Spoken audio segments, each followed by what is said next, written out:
Terima kasih untuk kesempatan yang diberikan. Selamat siang kepada seluruh peserta webinar kita pada siang hari ini. Dan topik kita pada siang hari ini adalah tentang tumbuh kembang anak ya. Di mana topik ini juga sering menjadi pertanyaan yang ditanyakan di dalam praktek sehari-hari oleh orang tua tentunya. Baiklah, kita akan bahas tentang tumbuh kembang anak. Pertama kali tentunya kita harus mengetahui konsep umum dulu ya tentang tumbuh kembang anak. Nah, sebelumnya saya ingin mengajak kita kenapa sih kita perlu untuk belajar atau mempelajari sedikit tentang tumbuh kembang anak. Karena kita tahu bahwa di zaman era globalisasi seperti saat ini, tentunya menjadi dambaan setiap orang tua untuk mempunyai anak yang bisa tumbuh dan berkembang sesuai dengan tahapannya, dan kemudian kelak bisa menjadi orang yang berguna, dan selain itu dia bisa berkompetisi tentunya, bisa bersaing baik di dalam negeri maupun juga di luar negeri. Nah, konsep umum tentang tumbuh kembang. Jadi pertama kita pelajarin terlebih dahulu ya tentang konsep umum tumbuh kembang. Apa itu pertumbuhan dan apa itu perkembangan? Nah, pertumbuhan itu adalah bertambahnya ukuran, jumlah sel dan juga jaringan ya interseluler ya yang sifatnya kuantitatif. Jadi jumlah. Nah, ini kita bisa ukur dengan tinggi badan dan juga berat badan ya. Juga yang lain yaitu tinggi badan. Lingkar kepala.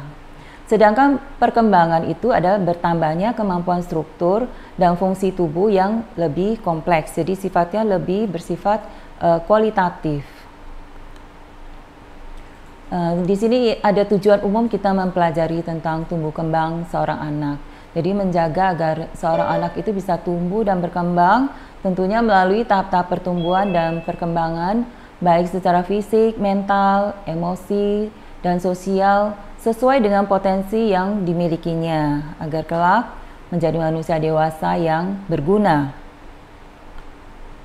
Nah, tentunya untuk tumbuh dan berkembang menjadi seorang manusia dewasa itu melalui tahapan ya. Dan itu sudah dimulai dari masa pranatal. Masa pranatal itu adalah masa selama di dalam kandungan. Jadi sudah dimulai sejak pembuahan sel telur. Proses pertumbuhan dan perkembangan itu sudah dimulai.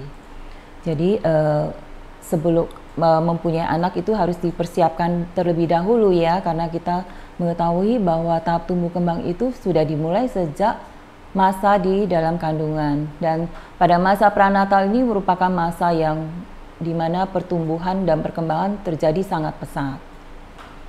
Lalu memasuki masa postnatal. Masa postnatal itu setelah terbentuk organ-organ tubuh dan terbentuklah janin, maka janin ini akan siap untuk dilahirkan. Nah, selanjutnya kita memasuki masa postnatal. Postnatal itu dibagi menjadi dua, yaitu masa neonatal 0 sampai 28 hari dan masa bayi sampai usia 1 tahun dan 2 tahun. Nah, pada masa neonatal ini terjadi proses adaptasi dari seorang bayi, di mana begitu dilahirkan, bayi akan beradaptasi tentunya dengan fungsi organ-organ sendiri ya, misalnya fungsi sirkulasi darah, di mana sebelumnya seorang janin akan bergantung kepada ibunya melalui fungsi plasenta ya atau ari-ari. Nah, begitu bayi dilahirkan, dia harus berfungsi sendiri, sistem-sistem di dalam tubuhnya. Ini kita sebut sebagai masa adaptasi, berlangsung selama 28 hari. Nah, selanjutnya dari 28 hari sampai usia 1 tahun dan dilanjutkan dengan usia 2 tahun, ini kita sebut sebagai masa bayi. Pertumbuhan setelah lahir sampai usia 1 tahun itu merupakan masa yang sangat pesat pertumbuhan dan perkembangannya, terutama dalam pertumbuhan. Kita bisa lihat dari peningkatan tinggi badan dan juga berat badan dan lingkar kepala dari seorang bayi, di mana pada bulan-bulan pertama begitu pesat ya, dalam 1 bulan bisa terjadi penambahan hingga 1 kilo misalnya ya. Nah, kemudian memasuki usia 1 sampai 2 tahun, biasanya pertumbuhannya akan melandai. Akan tetapi perkembangannya yang lebih maju di sini. Lanjut, setelah masa postnatal, seorang anak akan memasuki yang namanya masa prasekolah. Masa prasekolah ini berlangsung 2 sampai 6 tahun, di mana seorang anak akan meningkat aktivitasnya baik secara jasmani ya, maupun keterampilannya dan juga proses berpikir. Nah, pada masa usia 2 sampai 6 tahun, biasanya pertumbuhannya tidak terlalu pesat ya, seperti pada masa bayi. Nah, setelah masa prasekolah 2 sampai 6 tahun, maka seorang anak akan memasuki namanya masa sekolah atau prapubertas. Pada wanita dimulai lebih awal ya, usianya 6 sampai 10 tahun dan laki-laki 8 sampai 12 tahun. Ciri-ciri pertumbuhan ya. Jadi bagaimana kita tahu bahwa seorang anak kita ini bertumbuh? Nah, ada beberapa hal yang kita bisa lihat. Yang pertama dari perubahan ukuran. Jadi ukuran misalnya dari kepala yang kecil kemudian menjadi lebih besar, kemudian tinggi badan ya, dari yang pendek menjadi lebih tinggi, lalu berat badan. Tetapi sesungguhnya bukan hanya dari fisik yang kita bisa lihat, tetapi juga organ-organ tubuh di dalamnya juga bertambah ukurannya. Misalnya dari ukuran otak ya, jantung ya, organ-organ di dalam juga akan bertambah ukurannya ya. Nah, yang kedua, perubahan proporsi. Kalau kita lihat sebetulnya dari janin hingga menjadi manusia dewasa terjadi perubahan proporsi. Misalnya dari masa neonatus ya, di sini kita lihat bahwa kepalanya besar ya, lalu dibandingkan dengan badan dan juga kaki. Titik tengahnya akan berubah ya, sehingga waktu lahir titik tengah dari seorang bayi itu berada pada pusatnya. Terus berubah sampai bertumbuh ya, hingga titik tengahnya setelah dewasa adalah berada di sekitar tulang pubis ya, tulang kemaluan. Jadi berarti dia mengalami pertumbuhan seorang anak. Lalu hilangnya ciri-ciri yang lama. Ciri-ciri lama itu misalnya apa? Misalnya dari gigi susu. Gigi susunya tanggal, lalu dia akan muncul gigi yang tetap. Itu berarti dia bertumbuh ya. Lalu timbulnya ciri-ciri yang baru ya. Misalnya pada masa puber ya, akan muncullah ciri-ciri yang baru seperti munculnya tanda-tanda seks sekunder. Nah, kalau ciri-ciri perkembangan itu bagaimana? Ciri perkembangan itu dia melibatkan perubahan. Jadi sama seperti pertumbuhan, tentu ada pertumbuhan, ada perkembangan juga ya. Nah, lalu perkembangan awal itu menentukan pertumbuhan selanjutnya. Jadi kalau berkembang itu dia tidak langsung, misalnya seorang anak dari yang cuma bisa berbaring atau tengkurap lalu tiba-tiba bisa berjalan. Tidak begitu, tetapi dia mempunyai tahapan yang harus dilalui oleh seorang anak ya. Jadi misalnya sebelum dia berjalan dia berdiri dulu ya, sebelum berdiri dia duduk dulu ya, seperti itu. Lalu yang ketiga, perkembangan itu mempunyai pola-pola yang pada umumnya bersifat itu polanya adalah cephalocaudal dan proximodistal. Artinya kalau cephalocaudal itu dari kepala dulu ya, dari perkembangan susunan saraf pusat seperti otak, baru ke arah kaki dan organ-organ di bawahnya. Lalu bersifat proximodistal itu artinya kemampuan motorik kasar dulu yang berkembang, baru kemampuan motorik yang halus.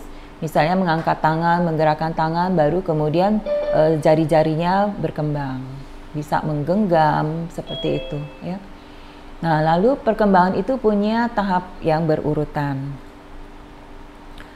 Perkembangan juga mempunyai kecepatan yang berbeda. Contohnya, ya seperti misalnya kecepatan pertumbuhan dari otak ya, SSP. Kecepatannya itu paling cepat dia pada masa-masa sejak kehamilan, sejak hamil sampai 1 tahun pertama. Itu yang paling cepat. Setelah itu dia akan slow. Kemudian nanti pertumbuhan yang lainnya akan bertumbuh, misalnya nantinya organ-organ seksualnya yang akan berkembang. Jadi masing-masing organ itu mempunyai masa yang berbeda dan kecepatan yang berbeda. Lalu yang keenam di sini, perkembangan itu berkorelasi dengan pertumbuhan. Jadi kalau ada pertumbuhan, misalnya ukuran dari otaknya, ya susunan saraf pusat sel-selnya bertambah, biasanya nanti perkembangan juga akan berkembang dengan lebih pesat, ya.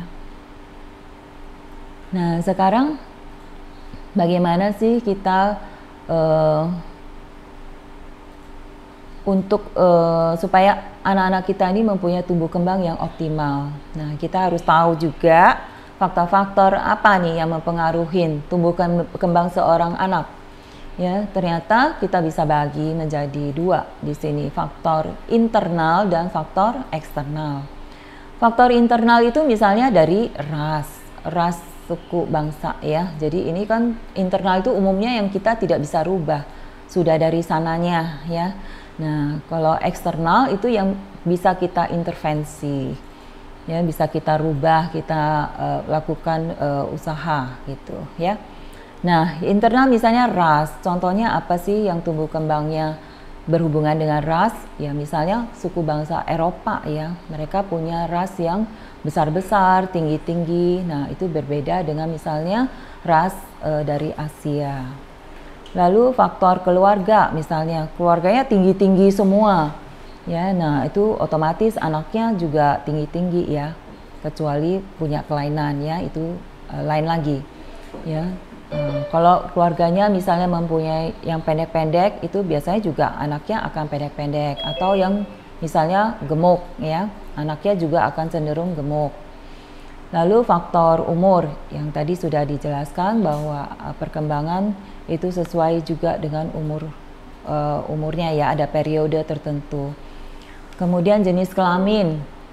Jenis kelamin tadi anak perempuan lebih cepat memasuki masa pubertas dibanding anak laki-laki. Lalu kromosom ini biasanya yang mempunyai kelainan kromosom ya, berhubungan dengan misalnya sindrom seperti sindroma Down syndrome ya, dan juga kelainan misalnya ada akondroplasia dan lain-lain.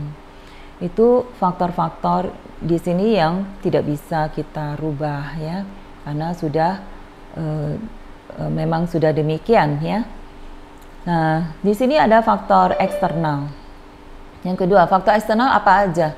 Ya, banyak sekali ya ternyata untuk seorang anak bisa tumbuh kembang secara optimal itu banyak sekali faktornya. Kita lihat di sini. Ada faktor gizi, faktor toksin ya, apakah terpapar racun ya, atau hal-hal yang polusi ya, polutan, kemudian faktor endokrin, hormon-hormon, lalu pola asuh ya, sosial ekonomi, stimulasi, penyakit-penyakit ya, obat-obatan dan lain-lain ya. Secara garis besar ini adalah kita bagi ya menjadi tumbuh kembang anak itu dipengaruhi oleh faktor genetik, herediter ya yang sudah dibawa, dan faktor lingkungan. Nah, untuk supaya anak kita bisa tumbuh dan berkembang secara optimal, tentu kita harus tahu kebutuhan anak kita ini apa yang dia perlukan supaya dia bisa tumbuh, bisa berkembang sesuai potensi yang dia punya ya secara optimal. Ya, itu yang menjadi tujuan kita. Tujuannya supaya anak kita nanti jadi orang yang berguna dan mempunyai daya saing, ya. Nah, kebutuhan dasar anak itu secara garis besar kita bagi ya, jadi asuh, ASI dan ASA. Nah, apa itu asuh? Yaitu kebutuhan fisis biomedis. Ya, kebutuhan akan kasih sayang ya, asih ya, dari kata asih ya. Nah, kemudian kebutuhan untuk latihan, stimulasi, rangsangan ya, atau bermain-main, ini yang disebut sebagai asah ya.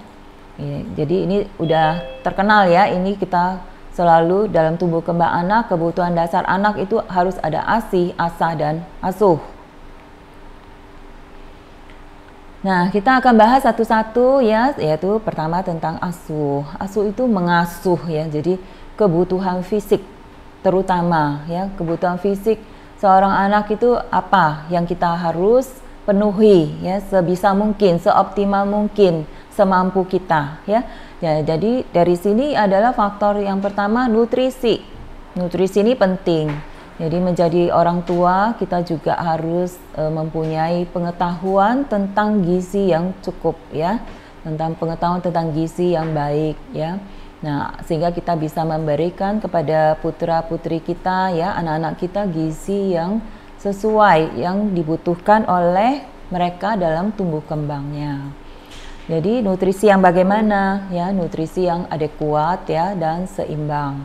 Di sini ada faktor-faktor nutriennya ya, jadi harus mengandung karbohidrat, lemak, protein, kemudian juga vitamin, mineral dan juga air ya. Nah, selanjutnya perawatan kesehatan dasar. Jadi anak juga harus dirawat ya kesehatannya ya, misalnya kalau dia sakit kita cepat atasin ya, bawa ke rumah sakit atau kita obatin dulu ya. Nah, kemudian membutuhkan imunisasi ya. Imunisasi ini penting ya untuk bayi ya, agar bayi tidak mudah diserang oleh penyakit. Lalu kebutuhan akan pakaian ya, pakaiannya tentu yang bersih ya, yang nyaman terutama ya, bukan berarti harus yang mahal-mahal ya. Lalu kebutuhan akan perumahan yang bagaimana nih? Tentu rumah tempat tinggal yang mempunyai lingkungan yang baik, tidak terlalu crowded ya, tidak terlalu padat. Kemudian juga mempunyai ventilasi yang baik, pencahayaan ya, sinar matahari bisa masuk ke dalam rumah ya. Nah, sehingga anak bisa nyaman tinggal di dalam rumah. Lalu higiene diri dan sanitasi lingkungan. Higiene diri dan sanitasi lingkungan ini penting ya, supaya anak juga tidak mudah terserang penyakit. Misalnya penyakit cacingan ya, atau diare, penyakit-penyakit kulit ya. Dan juga kalau misalnya lingkungannya polusi, banyak polusi, kadang-kadang seorang anak jadi sering terpapar atau mudah menderita infeksi saluran pernapasan ya. Nah, yang keenam, kesegaran jasmani. Jadi anak juga perlu untuk berolahraga ya, untuk bermain, untuk rekreasi.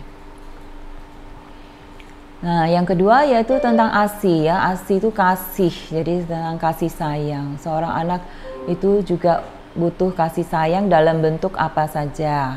Yang pertama, udah pasti semua orang tua sayang ya sama anak-anaknya ya. Jadi kasih sayang orang tua, selain itu juga anak harus merasa aman ya, merasa aman tentu dalam lingkungan rumahnya terlebih dahulu ya, lingkungan orang-orang terdekatnya terlebih dahulu ya.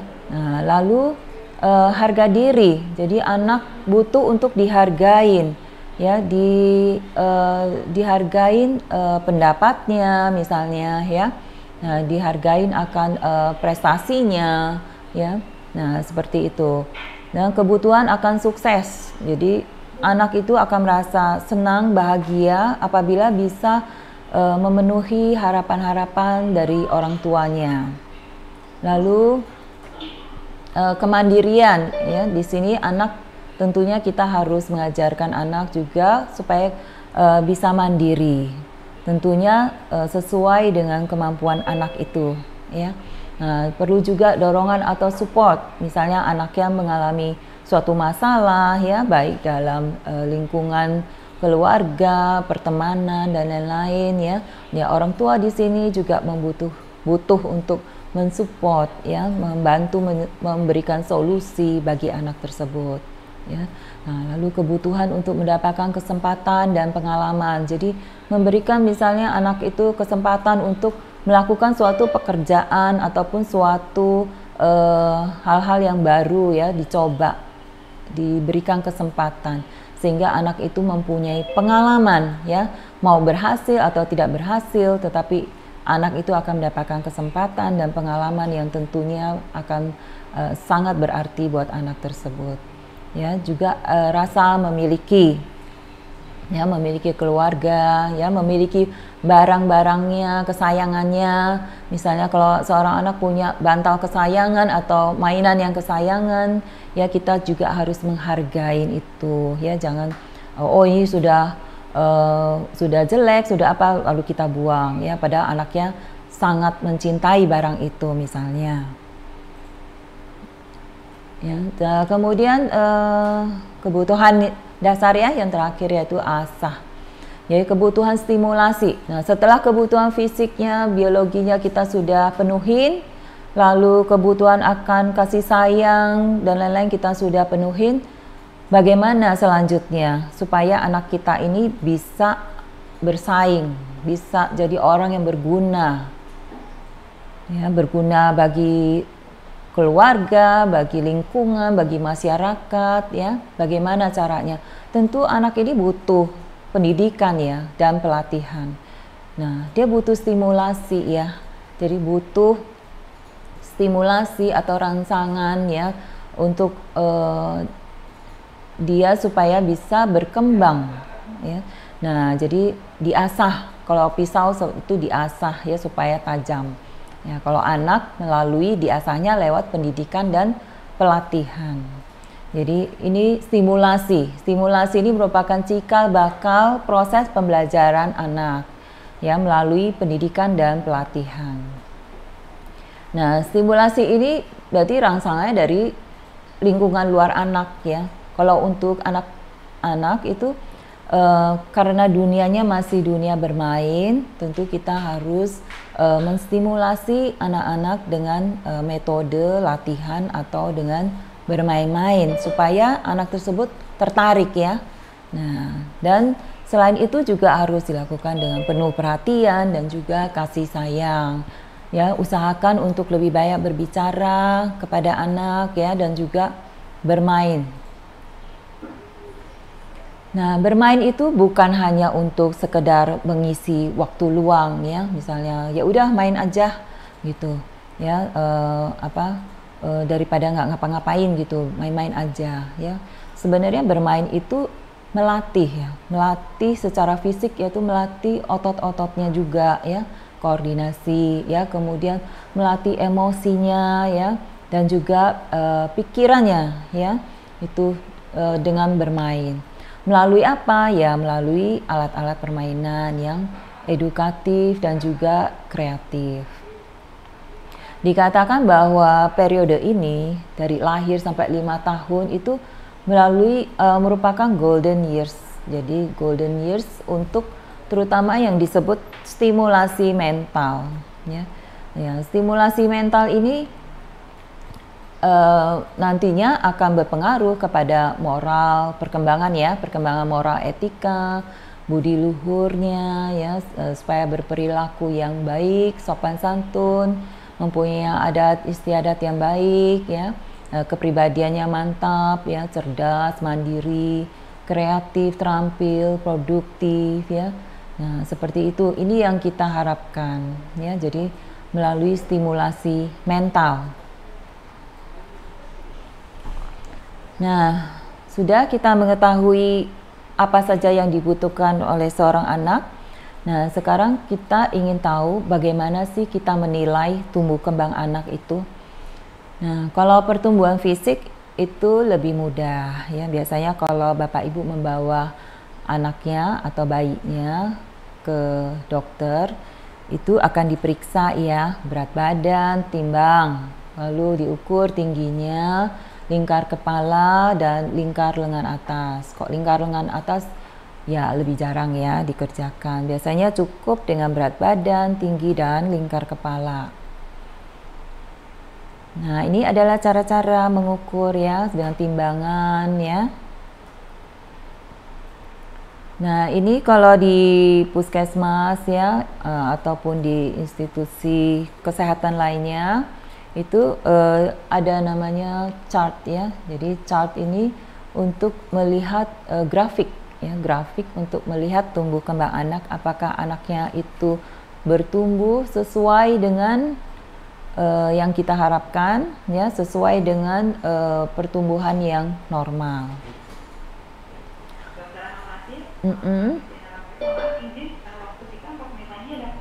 Wah, masih banyak ini ya. Kita cepat ya, agak cepat. Oke. Nah, penilaian perkembangan itu bisa dengan motorik kasar, motorik halus, penglihatan, berbicara, bahasa, pendengaran, sosial, emosi, dan perilaku ya, cukup banyak yang biasanya ada di dalam chart ya, Denver chart ya. Nah, seperti ini ya, mungkin pernah lihat ini. Nah, upaya untuk meningkatkan kualitas tumbuh kembang anak bagaimana? Nah, kalau sekarang di era globalisasi bukan dituntut ya kita untuk menghasilkan sumber daya manusia yang berkualitas. Seperti yang tadi saya sebutkan ya. Parameternya ya bukan hanya IQ aja, udah EQ, SQ ya. Social quotient juga ya, atau spiritual quotient ya, kecerdasan mental spiritual tinggi agar mampu bersaing. Nah, ini yang faktor-faktor pranikah yang tadi saya sebutkan bahwa itu sudah dimulai sejak pranikah melalui konseling genetik ya. Jadi ini adalah upaya kita dari awal ya, sudah sebelum menikah ternyata ya. Lalu dari selama kehamilan ya, yang harus diperhatikan yaitu gizi, kasih sayang, dan juga penyakit-penyakitnya. Faktor perinatal ya, waktu lahir ya. Dan faktor pasca natal yaitu melalui program asuhan dini atau PAUD. Nah, ini kita langsung ke PAUD-nya sedikit ya, kita bahas ya bahwa PAUD itu adalah untuk menghormati ya hak anak untuk tumbuh dan kembang. Ya, jadi harus program asuhan dini itu adalah supaya programnya lebih terarah ya, stimulasi untuk anaknya lebih terarah ya. Nah, juga kita untuk menghormati hak anak ya untuk tumbuh dan berkembang, dan juga untuk mempertahankan nilai-nilai sosial dan moral ya, sehingga anak kita akan menjadi lebih produktif di masa yang akan datang. Dan PAUD ini juga untuk mempersiapkan anak supaya lebih siap untuk masuk ke SD. Ya, jadi dengan PAUD ini ya bisa meningkatkan kualitas tumbuh kembang anak melalui pertumbuhan otak ya, dan perkembangan fungsi luhur ya. Jadi fungsi luhur itu ada 5 faktor ya, dari atensi, bahasa, daya ingat ya, dan kemampuan visual, spasial, dan juga fungsi eksekutif ya, di mana perkembangan moral ini sangat penting ya pada masa-masa 3 sampai 5 tahun untuk menanamkan moralitas ya, ataupun norma-norma di dalam keluarga yang berlaku ya. Nah, hal-hal yang harus diperhatikan bahwa anak itu perlu stimulasi, tetapi jangan berlebihan karena nanti akan membingungkan. Dan metodenya itu melalui bermain atau rekreasi, dan kalimat-kalimat yang diperhatikan di sini untuk anak harus yang pendek-pendek dan jelas. Nah, ini ternyata ada hubungannya juga agar anaknya nanti mempunyai pola pikir yang konseptual ya. Ya, dan ini ya, anak memerlukan kasih sayang, memerlukan makanan yang bergizi ya, dan juga memerlukan perhatian juga atas kesehatannya. Ya, terima kasih. Sekian dulu ya presentasi dari saya. Saya kembalikan ke moderator.